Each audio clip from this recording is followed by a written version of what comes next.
ఇండియాలో 2010-2012 period smart phones revolution అని చెప్పొచ్చు.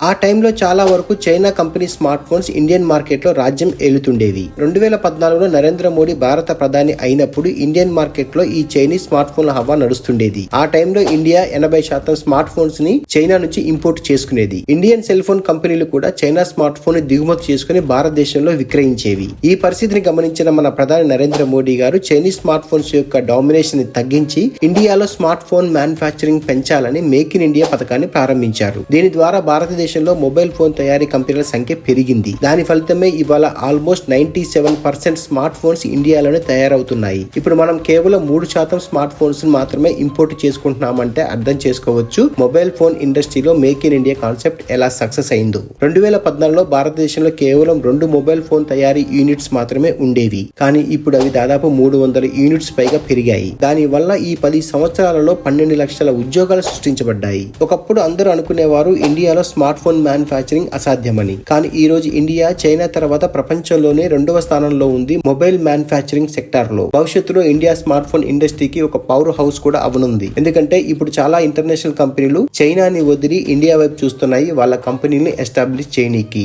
ఇది భారత్ కి ఒక శుభ పరిణామం. అలాగే ఇండియా తొందరలోనే వరల్డ్ లోనే నెంబర్ 1 మ్యానుఫ్యాక్చరింగ్ హబ్ గా అవ్వాలని కోరుకుందాం.